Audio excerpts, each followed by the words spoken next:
Përshëndetje miqtë e mi, sot në këtë podcast ne kemi ardhur nga Tirana, Enkash, në qytetin, ose ta themi më shkurt në bashkinë e Roskovecit. Kemi ardhur te Muzeu i Roskovecit, një nga muzeet e çuditshëm që nuk ka shumë në Shqipëri, ndoshta dhe i veçantë, sepse më troqi vëmendje, dikur rastisht kalova para pak muajsh, dhe thash pse mos të bëjmë një podcast. Por për ta bërë më të bukur këtë podcast, se unë nuk di aq shumë, kam ftuar, ose jemi miqt e kryetares së bashkisë, zonja Majlina Bufi. Të falenderoj që na pranuat. Mirë se erdhët në Roskovec, për më tepër në muzeun e Roskovecit, dhe falenderimin du ta bëj unë në fakt. Ne erdhëm të morëm të dielën. Unë nuk e njoh të dielën. Okej. Për mua çdo ditë është një lloj në shërbim të qytetarëve dhe të promovimit të Roskovecit. Shumë faleminderit. Kjo godinë ku ne jemi, kur është ndërtuar, pse ka vlera dhe pse këtu në këtë godinë muzeu? Kjo është godina që gjithë kohës, që nga ndërtimi i saj, ka luajtur rolin e, po themi, shërbimeve për qytetin dhe qytetarët.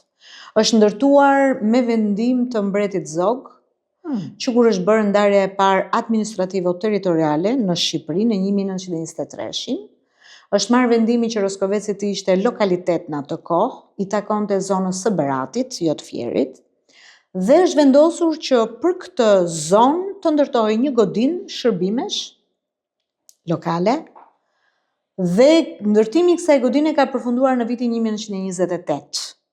Pasi është marrë vendimi, është ndërtuar dhe 28-ën është futur në funksion, në shërbim, po themi të institucioneve të asaj kohe, dhe ka shërbyer gjithkohë si i tillë, pavarësisht emërtimeve që ka marrë në periudha të ndryshme, qeverisëse, por deri para 3 vitesh, 4 vitesh, ka funksionuar si bashki e Roskovecit. Mbajmë se ka marrë kaq herë këtu. Po, dhe pas kësaj, mbasi ne u vendosëm në godinën e re të bashkisë së qytetit, me vendim të Këshillit Bashkisë dhe me iniciativën time personale, ne vendosëm që të ta kthejmë në një muze të munguar të Roskovecit. Roskoveci nuk ka patur asnjëherë një muze lokal.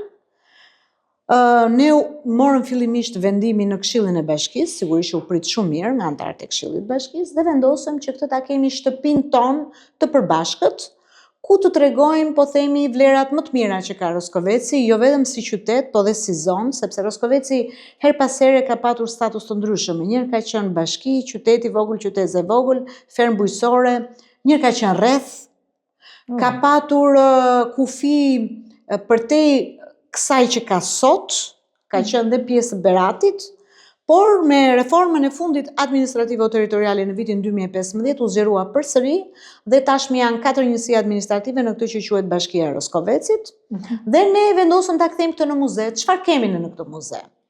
Kemi, po themi, prezantuar dhe prezantojmë grimca të ndryshme të jetës son edhe në vite, po edhe të tashmen. Kemi sektorin e naftës, një po themi pavion i veçantë, sepse ju e dini që Marinza, që është fusha e më rëndësishme naftëmbajtëse jo vetëm në Shqipëri, por edhe më gjerë se kaq, ndodhet në territorin e Roskovecit. Dhe kemi një pavion të dedikuar naftës, kemi pavionin e monumenteve të kulturës, 2 kisha shumë të rëndësishme në territorin e Roskovecit, kisha e Shënkollit në Kurjan, e cila është restauruar përsa i takon anës funksionale jashtë. E kategorisë së parë kjo, apo jo? E kategorisë parë, një kishe vjetër 700 vjeçare, e stilit bizantin, ortodokse, dhe ajo sot është kryer në një destinacion që ka filluar të bëhet tërheqës, jo vetëm për shqiptarët, por dhe për turistë huaj. Vinë turistë aty? Ka filluar të vinë dhe turistë huaj. Gjithashtu kemi kishën e në Shëngjergjit në Strum, mua më keq që deri tani ka ngelur e pa restauruar, por ajo është atje si godinë.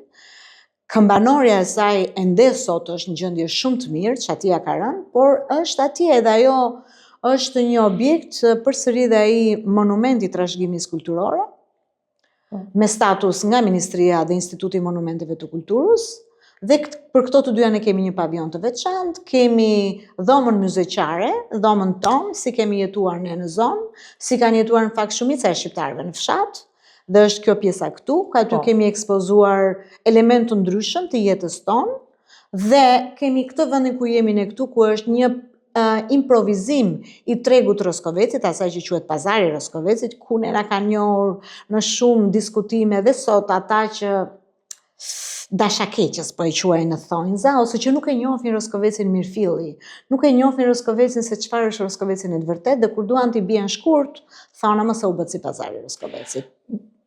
Unë kam dashur ta kthej pazarin e Roskovecit në një vlerë. Po, e ke bërë. Dhe deri të ku ja kemi arritur? Të bëj një pyetje, ndoshta kjo ka të bëjë me më shumë kuriozitet. Çfarë do të thonë Roskovec? Nga vjen fjala Roskovec? Në fakt, ne jemi përpjekur ta gjejmë, por nuk kemi arritur të gjejmë dot ndonjë studim të mirëfillt. Kemi bashkëpunuar edhe me Arkivin Qendror në Tiranë. Kemi gjetur disa harta aty ku për herë të parë shfaqet e dokumentuar fjala Roskovec. I kemi të ekspozuar në katin e sipërm të këtij muzeu. Nuk kemi një shpjegim të saktë, por dim me dokumentacion që emërtimi i Roskovecit në lashtësi shumë më përpara se të ishte me emrin Roskovec ka qenë Stefano Fana.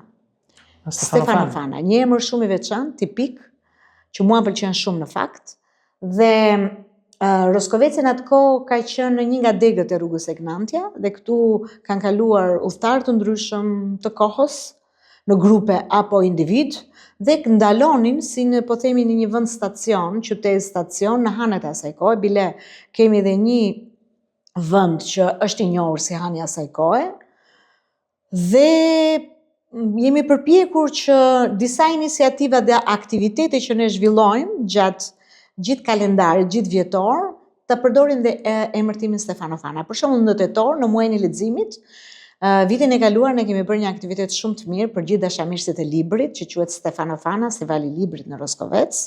E kemi zhvilluar vitin e kaluar. Stefano Fana kupton çfarë? Stefano Fana pra është emërtimi i Roskovecit, është kurora. Kurora e ndritshme. E ndritshme.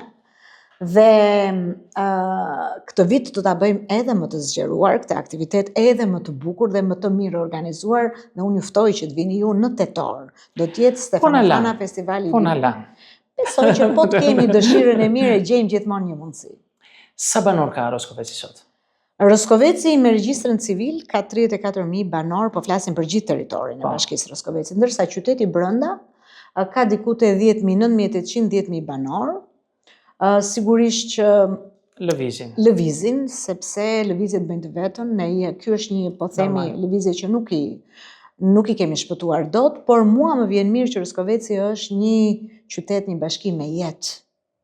Zona bujqësore e Roskovecit, qoftë ajo fushore, e cila përbën 30% të gjithë territorit të Roskovecit, është sot e populluar me sera, ku prodhohen në mënyrë cilësore, do të thosha, perime të ndryshme, por edhe tokat bujqësore të hapura, dhe një pjesë e mirë, po pothuajse e gjithë sasia e prodhuar këtu eksportohet jashtë vendit përmes marrëveshjeve dhe iniciativave që kanë grumbullues të ndryshëm brenda Roskovecit. Më dole nga muzeu. Kthehemi pra. Rrim te muzeu. Rrim te muzeu. Pash në hyrje të Roskovecit, ose e kam parë disa herë, është një vajzë me një shtam në kokë.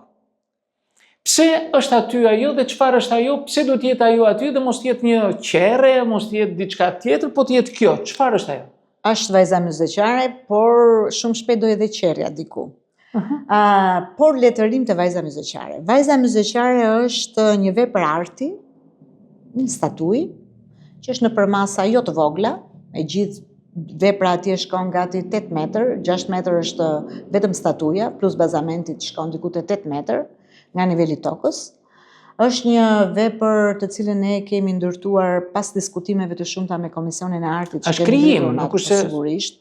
Ka marrë shkas nga legjenda urbane e Bukuroshës së Strumit. Ç'është kjo, më pas ka struma Bukuroshës se kemi ditë, në? Ka një histori shumë interesante, ka dhe të shkruara për këtë gjë, ka libra të shkruar për këtë gjë, dhe po të futesh të googullosh pak, do gjesh historinë e Bukuroshës së Strumit, të cilës i është kënduar edhe këngë.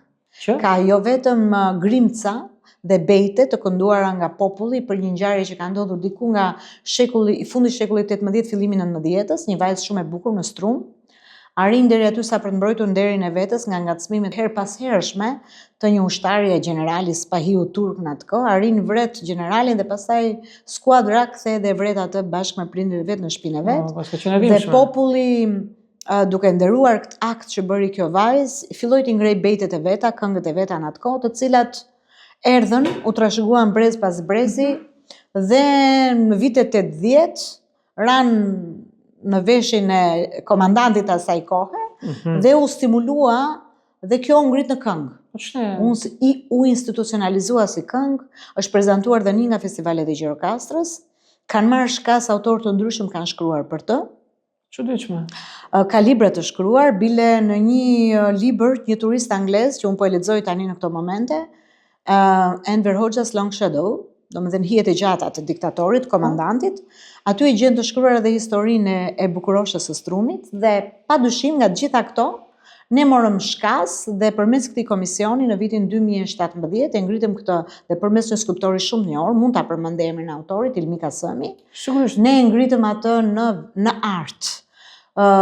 Jo vetëm për ta treguar edhe më shumë këtë histori, por për të treguar që në Roskovec, përveç se kemi vajza të bukura, në gjitha, po themi, natyra i ka bërë vajzat dhe gratë roskovecare dhe muzikare shumë bukura nga natyra, nga forma fizike dhe nga pamja jashtme, por si një personifikim i cilësive më të mira që ka zona jonë, mikpritja, mëmësim, dhe gjithë shka tjetër ka të bëjë me jetën.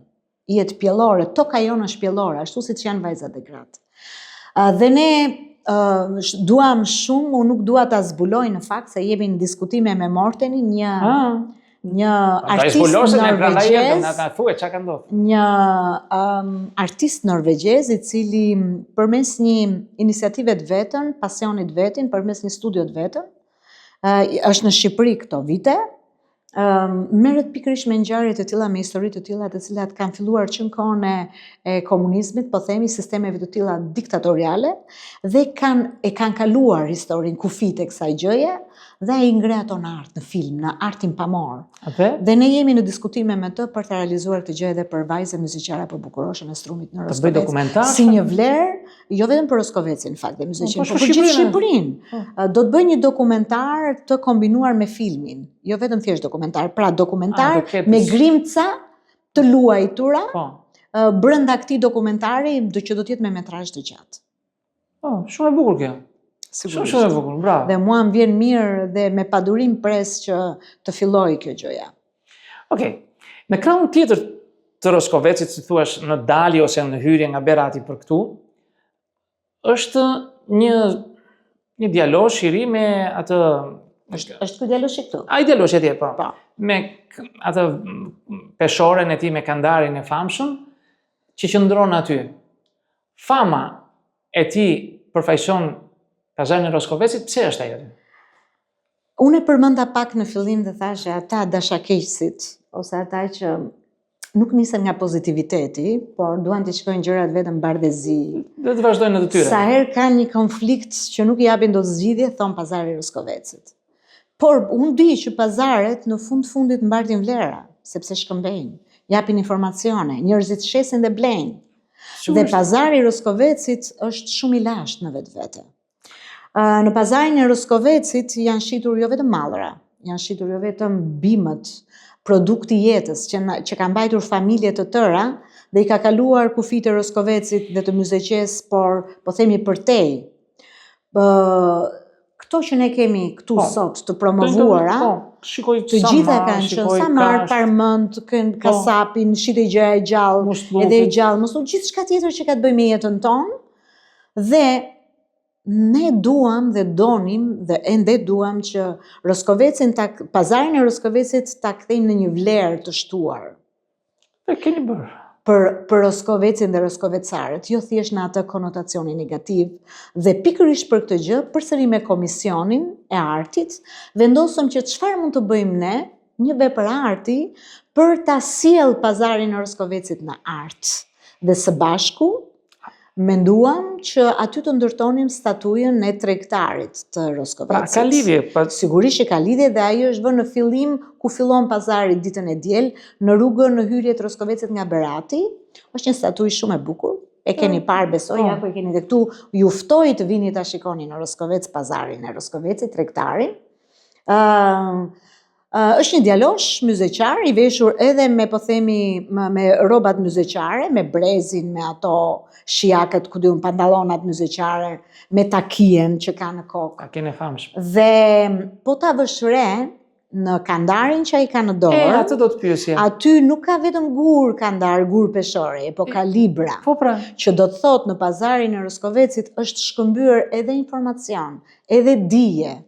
Pra janë element shumë të rëndësishëm që janë një vlerë e shtuar për pazarin dhe për roskovecarët dhe për gjithë ata që në pazarin e Roskovecit kanë marrë pjesë, kanë shitur dhe kanë dhënë. Bile gjithashtu pazari i Roskovecit ka shërbyer edhe si vend ku çiftet lidheshin njëri me tjetrin. Aty bëheshin parjet. Bëheshin parjet e famshme, vinin nga të gjithë zonat, familja e djalit dhe e vajzës, përmes i bashkonte ai lajmësi i famshëm, mestari i famshëm. Dhe shikoheshin nga larg dhe nëse pëlqeheshin pamjet parë, pastaj bënin një rrugë së bashku. Çifti ikte para dhe shoqëruesit nga mbrapa. E bukur kjo. Shumë e bukur. Por do të thosha që nga cilat zona vini në pazarin e Roskovecit? Bëj fjalë vetëm për fshatin Roskovecit dhe këto fshatra këtu, apo kishte për masa më të mëdha? Apo ishte Padyshim që ka patur dhe ka për masa më të mëdha. Këtu jo vetëm Roskoveci, dhe zonat përreth Roskovecit. Roskoveci kufizohet me urën vajgurore ose dimalin, me mallakastrën, me patosin, me fierin, me lushnjen. Ndodhet në një pikë kyçe, po them që ka qenë një nga segmentet e rrugës Egnatia. Kyçim vinte këtu nga Porua e Vlorës, ka i ditë them. Po pra, dhe mua shumë qytetarë, njerëz të ndryshëm të cilët unë i kam takuar nga puna që bëj, nga kontakte të ndryshme, më tregojnë që kur kanë qenë të vegjël vinin me gjyshrit e vet ose me prindërit e vet që blinin në Roskovec gjëra të cilat ishin element jetik për festat ndryshme, për vit të ri për shembull. Blinin kaposhën e detit, ose mund të blinin elemente të tjerë të cilët nuk i gjeni në pazare të tjera. Pra, pazari i Roskovecit i kalon për kufit, jo vetëm të Roskovecit si qytet dhe fshatrat e Roskovecit, por kalon përtej thash në Vlorë, në Rogozhin, në Berat, nuk diskutohet. Pra, është një pazar i cili i ka arritur të mbijetoj kohës. Dhe shumë mirë ka bërë. Unë do të tregoj një histori për gjyshin tim, por nuk po e tregoj sot, gjen një rast tjetër. Bëj një podcast tjetër. Ne do bëjmë një podcast tjetër. Tani, nuk i di e kam lexuar, e kam parë që këtu janë bërë dhe garat me qerre. Këtë vit, apo vitin e kaluar, kur nuk e kam ide. Do të bëhen. Po, më thuaj për të. Çfarë keni ndërmend? Ne jemi në një proces binjakëzimi me komunën e Ururit në Itali. Komuna e Ururit është një komunë plotësisht me banor arbëresh. Plotësisht. Këtu në zonën jugore. Në zonën jugore, dhe ne jemi një proces binjakëzimi me ta, dhe një vizitë që patëm, dhe përmes edhe ata erdhën tek ne, një nga aktivitetet më të famshme që ata i mban gjallë, dhe ata e bëjnë vit pas viti e organizojnë dhe e trashëgojnë është gara me qerre. Dhe kur ishim ne atje, ne morëm dhe garën dhe qerren që ne na dhanë. Atë kjo është qerrja. Kjo nuk është qerre e mirëfillt, se kjo nuk është qerrja jonë tradicionale. Kjo është një karro, por ata e quajnë qerre. Qerre bën babaim. Po. Dhe kjo është qerrja ose etyrja, dhe duke qenë që ne edhe ostenin, padyshim, ky është osteni i famshëm. Me gozhdën, me thumbin. Me gozhdën, me thumbin këtu, sepse si do ta motivoja të kaun dhe qetë që të lëvizin, si do ta nxisin. Dhe ne morëm shkas nga kjo gjë dhe filluam të pyesim qytetarë të ndryshëm të Roskovecit, ora, është bërë këtu të ne gara me qerre? Po. Dhe mua më erdhi keq që pas gjithëre viteve unë nuk e dija që edhe në zonën e Roskovecit, sidomos në zonën e Strumit dhe zonën e Myzeqes të Sukut, jo vetëm që ka patur buaj dhe buallica, se ne kemi lumin Seman, në 13 km përgjatë në kufit të Roskovecit me lushnjen dhe me fierin kalon lumi Seman. Dhe i ka qenë si një burim shumë i rëndësishëm për buajt dhe buallicat. Dhe këtu tek ne janë zhvilluar garat me qerre. Dhe atëherë duke mbledhur këtë informacion nga qytetarë të ndryshëm, ne morëm një vendim, edhe sigurisht në saj dhe këtë bashkëpunimi që kemi me komunën e Ururit, që dhe ne të fillojmë të bëjmë garën, të zhvillojmë aktivitetin e garave me qerre. Mos më thoni që do bëni gara dhe me italianë tani. Me italianët nuk e din, po pse jo? Dhe kemi filluar, po kërkojmë, kemi mbledhur informacione për të gjetur ku janë qerrët. Fatkeqësisht nuk ka. Nuk ka me qerrë si ato të asaj kohe dhe qe të cilët të mbrehen në parmend apo në qerrë. Duhen stërvitur ata. Duhen trajnuar, duhen stërvitur. Sigurisht që ne jemi në diskutim me disa nga blegtorët tanë që kanë tufa, që mbarshtrojnë gjedh, lopa dhe dema ose viça. Por ata duhen trajnuar, do në kone vetë, se nuk është e lehtë për një dem dhe dy t'i bësh bashkë, t'i fusësh në parmend dhe ta ecin në një ritëm. Edhe ka u do trajnuar, që shikojmë në parmend. Po patjetër. Prandaj do ta tregoj atë historinë unë atë gjyshit tim, po le nuk ta them. Po ma thuaj tani. Po tash se na bëre tani do na bësh kështu kurioze dhe ata që na ndjekin. Gjyshi im ka qenë krye dembel. Dhe i thotë Elma, merre atë ka, unë i shkoshite, i thotë në Roskovec, ti si as për gjë fare. Unë nisë, lajmëruan aty në të gdhirë të mëngjesit, u ju qëndë atje, se ku kishin ora, po s'kishin celular atje. Ngrihet kush ndjeu, binin që në orën 6-7, ngrihen aty, merr atë kaun për dore, të gjithë të tjerët, nisesh, dalonin, pina një cigare, vazhdonin, erdhe në pazar të Roskovecit, erdhe aty, ulej në bishtë, uleshi në bishtë ata, dhe fillojnë të drejtë atë cigare, filloj, atje. E vinde njëri, po i vinde vërdal, po e shikon dhe kështu. I mirë. I majt. Prapa i shikon. Po i mirë të thash, hajde. Nga që u bezdit shumë duke pyetur i mirë. Ora di, po t'ishte e mirë nuk e të nxirja unë pazar për të qitur, prandaj dhe po mere, dhe po, ora, ma që athuar e dhori. A e këtu t'i të qitet do mere me tunda. As ishte për pazar, as ishte as për punaj, po gjithsesi ka ardhur që janë dhe ka prurë këtu për të qitur. Pra, duhet stërvitur. Megjithatë është e bukur iniciativë, pastaj se sa do arrim, është tjetër problem.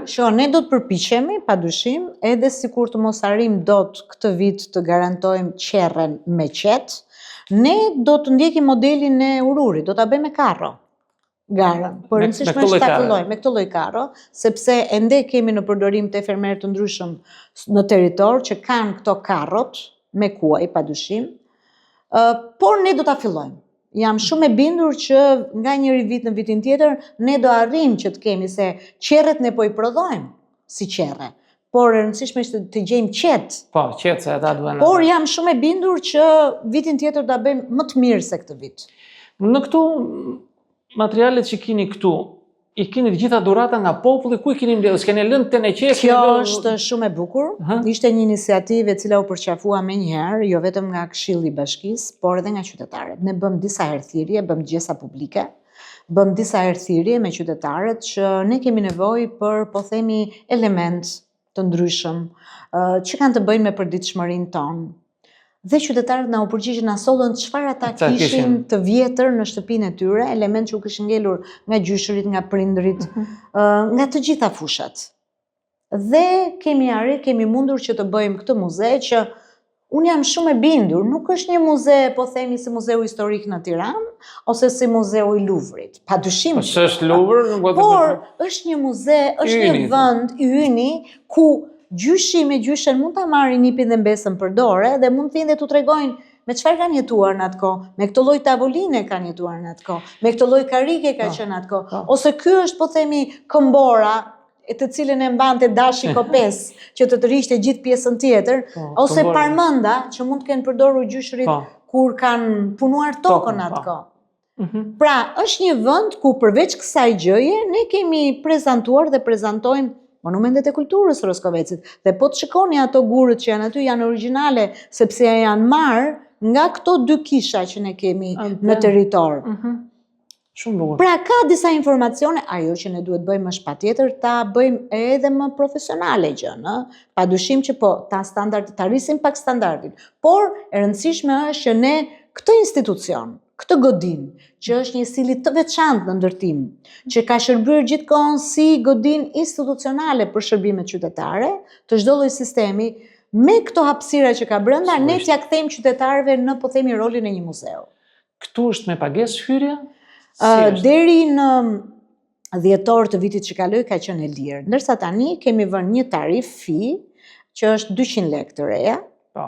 për qytetarët që vinë, sigurisht për kategorinë e nxënësve është falas, dhe një kategori tjetër, më duket pensionistët, është falas, pra ka disa lloj tolerime. Oraret si janë? Oraret janë deri në orën 1, është hapur, pastaj në orën 3 deri në 16 është përsëri hapur. Pra, e kemi bërë me 2 orare në mënyrë që edhe kur vinë mbasdite, për te orës 4, të kenë mundësi që ta gjejnë hapur. Ciceron? Kemi një strukturë të posaçme, e cila është një sektor pranë Drejtorisë Kulturës në Bashki, ka 3 punonjës që janë këtu dhe që përgjigjen edhe për mbarvajtjen dhe ruajtjen dhe përmirësimin dhe gjithçka ka nevojë në këtë godinë dhe në këtë institucion, por edhe një person I cili jep shpjegime të duhura për çdo vizitor që vjen në çdo lloj momenti. Këto fotografitë që shikoj këtu rrotull, si I keni gjetur?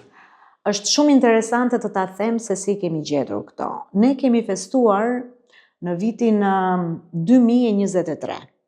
Ne jemi në 2026 tani, përpara 3 vitesh, 100 vjetorin e Roskovecit si njësi administrative.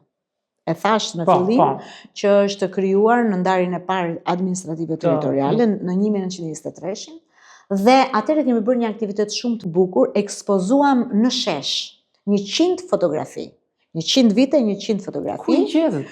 Dhe kemi gërmuar nga arkiva, nga dokumentar të ndryshëm që ishin publikuar në vite për Roskovecin dhe morëm copëza të cilat janë nga dokumentar. Janë nga dokumentar të ndryshëm që tregojnë Roskovecin në vite të ndryshme. Po të shohësh për shembull, aty tregon një pjesë nga pazari I Roskovecit në vite të caktuara, e ka vitin aty. Edhe kjo tjetra, aty është për shembull një lloj këshilli I Roskovecit kur janë krijuar për herë të parë, të cilët mblidhen dhe bisedojnë problematikat e Roskovecit. Kjo është për shembull si ka qenë Roskoveci pas viteve 90 dhe është një rrugë e caktuar e cila sot ka ndryshuar komplet në Roskovec. Dhe po të kalojmë në katin sipër, ne kemi pamje të ndryshme që tregojnë Roskovecin si ka qenë dhe si është bërë. Pra 100 foto të Roskovecit në 100 vite. Kemi realizuar këtë në vitin 2023 dhe këto foto I kemi marrë dhe I kemi vendosur edhe këtu, por edhe I prezantojmë në aktivitete të ndryshme. Do të bëj një pyetje të çuditshme, e di që do të vënë siklet, po do ta bëj. Ma thuaj. Sa miq të tu qeveritar kanë ardhur për ta parë? Po desho mos e... Shiko, kanë ardhur. Kanë ardhur. Kur vinë në takime të ndryshme që ne kemi, unë I nxis që të vinë të shikojnë dhe muzeun. Sepse me thënë të drejtën nuk është se e din, edhe ne nuk kemi bërë punën tonë, ndoshta për ta promovuar ashtu siç duhet, sepse kërkon një promovim të veçantë kjo gjëja. Por kanë ardhur e kanë parë, jo vetëm është, po themi kolegë të mia, po drejtues institucionesh, por edhe të huaj, drejtues, po themi të institucioneve të huaja në Shqipëri, ambasador kanë ardhur. Këtu janë ulur te Oda Myzeqare, është ulur ambasadori gjerman. Ambasador të tjerë që kanë ardhur në Roskovec, dhe unë I nxis që të vinë ta shohin muzeun e Roskovecit dhe në fakt ngelen kështu, thon, si ka mundësi. Roskoveci ka një muze. Dhe dua t'ju them që vitin e kaluar, ne kemi marrë statusin e një muzeu lokal të miratuar nga Ministria e Kulturës. Bravo. Duke ardhur këtu, kalova në këmbë të kjo sheshi që keni bërë këtu, shesh shumë I bukur, pash një monument aty. Çfarë është ajo aty? Një gur të madh, nuk e di, se trajtova, domethënë, e pash kështu po u largova, çfarë është ajo? Ai është një tjetër monument. Në këtë rast është jo thjesht një vepër arti, po themi e llojit të skulpturave apo shtatoreve, po është një monument I kombinuar midis artit dhe arkitekturës. Në Roskovec nuk ka patur asnjëherë një vend varrezdëshmorës ose një monument tjetër ku ne të zhvillonim aktivitetet përkujtimore në nderim të rënëve. Dhe kur u bë sheshi, rikualifikimi urban, pasi përfundoi pjesa e financuar nga qeveria, ne menduam që në këtë vendin këtu, a mund të bëjmë një memorial I cili të shërbej edhe për aktivitete kulturore të hapura, argëtuese, jo vetëm kulturore, por argëtuese, por është një memorial, por edhe të bëjmë këto aktivitetet në nderim të ditëve të caktuara të rënëve. Dhe çfarë bëm? E para njerë mblodhëm në mënyrë zyrtare të gjithë të rënët e Roskovecit, të gjithë periudhave. Pa I ndarë ato në periudat caktuara, lufta antifashiste nacional shqiptare, apo një luftë tjetër. Që kur Roskoveci ka një të rënë, Në kujtesën e dhe të shpallur dëshmorja dheut me vendim të Parlamentit Shqiptar, i mblodhëm këto në mënyrë zyrtare, dhe përmes një thirrje që bëm, një detyrë projektimi, dhe një arkitekti Dritan Turabi, quhet, që ka mbaruar shkollën në Itali, realizuam këtë monument, i cili është paksa i veçantë, edhe në formën, elementeve se si është realizuar dhe në përmbajtjen e tij, me pllakata janë prezantuar gjithë emrat e të rënëve. Sa të rënë Dhe ka një, po themi, punim artistik në gur të gdhëndur, i cili tregon, ka dy personazhe, dy persona, një nën dhe një djalë, që tregon aktin e sakrificës të rënit, të rënjes, do të dhënies së jetës, dhe është vendosur aty dhe ne zhvillojmë aty aktivitetet edhe këto të përkujtimore, por edhe aktivitete kulturore aty. Më vjen mirë sepse kushdo që ka pak sy kritik në kuptimin e mirë të fjalës, që e njeh artin dhe këtë lloj arti e ka pëlqyer shumë, bile mund të them që ka nga ata që më kanë thënë është nga të vetmit në Shqipëri, që është kaq i mirë, kaq i bukur i realizuar. Ju ftoj të vini ta shikoni, edhe këtë memorial që kemi në Roskovec, dhe është, po themi, një vlerë e shtuar në të tërë mozaikun e këtyre veprave që ne kemi në Roskovec. Okej. Në mënyrë të përmbledhur tani, po themi, në Roskovec mund të vini ditët e diela që të bëni pazarje. Kjo është e para. E dyta mund të shikojmë bukuroshen e Mëzjeqea. Po, kur vjen nga Fieri për në Roskovec, në të dalë do të kemi tregtarin e Roskovecit. Kemi memorialin në Sheshin Qendror. Kemi pastaj muzeu, do ta mbyllja me muze megjithatë. Kemi Kishën e Kurjanit, që është Kishën e Shënkollit në Kurjan, që është vetëm 7-8 kilometër që këtu, rrugët janë të gjitha të asfaltuara. Ku kemi qenë në një fshat që quhet Glosh? Nuk e di ku është tjetër. Jo, do të them gjë. Ajo pjesa që ne kemi kaluar aty, më duk Toskanë. Sepse aq e bukur. Është aq e bukur, vërtet, sepse rruga hyrse kur ngjitesh për në Kurjan, që shkon te Kisha e Kurjanit, ne kemi mbjell me Qeparisa dhe ata janë rritur tani. Po pra, atë po thosh. Dhe është bërë një panoramë dhe një pamje aq e bukur sa vetëm kur ti jesh atje e shijon vërtet këtë që unë po them dhe atë që ju keni shijuar. Rastësisht unë nxitoja për në punë për të bërë një kronik dhe e pash. Është me vërtet shumë e bukur. Janë rritur Qeparisa tani dhe ajo rrugë të çon në Kishën e Kurjanit. Dhe nga Kisha e Kurjanit ti ke një pamje panoramike 360 gradë, ku ti shikon malin e Shpiragut, shikon Lushnjën, shikon Fierin, arrin të dallosh edhe gjithë shtratin e Lumit Sema larg, në largësi, Mallakastrën,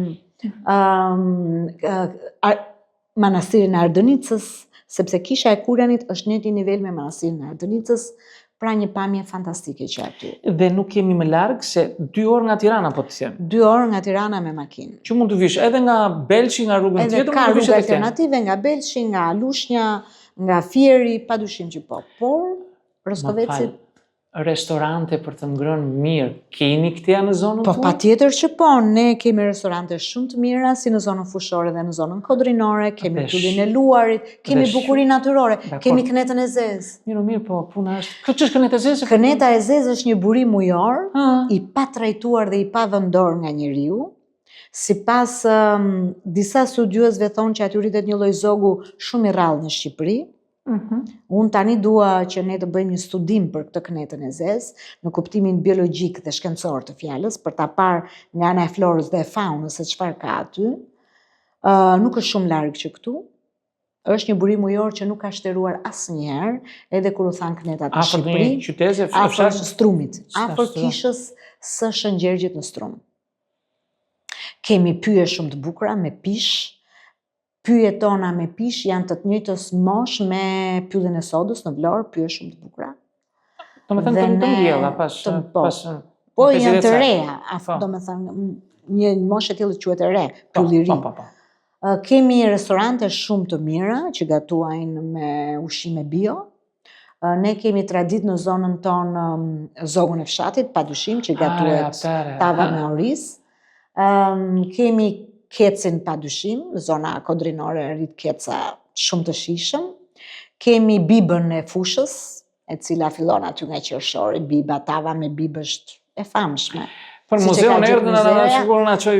Dhe në vit të ri kemi kagjelat e detit që rriten me bimën me kokën e ullirit dhe që i kemi shumë të shishëm. Kështu që po themi në çdo kohë të vitit që ju të vini në Roskovec, keni se çfarë të shikoni, keni se çfarë të hani dhe padyshim unë jam shumë e bindur që nëse një herë vini prej fjalës time në Roskovec, herën e dytë do vini nga dëshira juaj. Kryetare, unë të falenderoj shumë. Falenderimi në fakt ju takon juve që gjetët kohën dhe na dhat mundësinë mua si e para e qytetit që të tregoj diçka më shumë për Roskovecin në një këndvështrim ndryshe.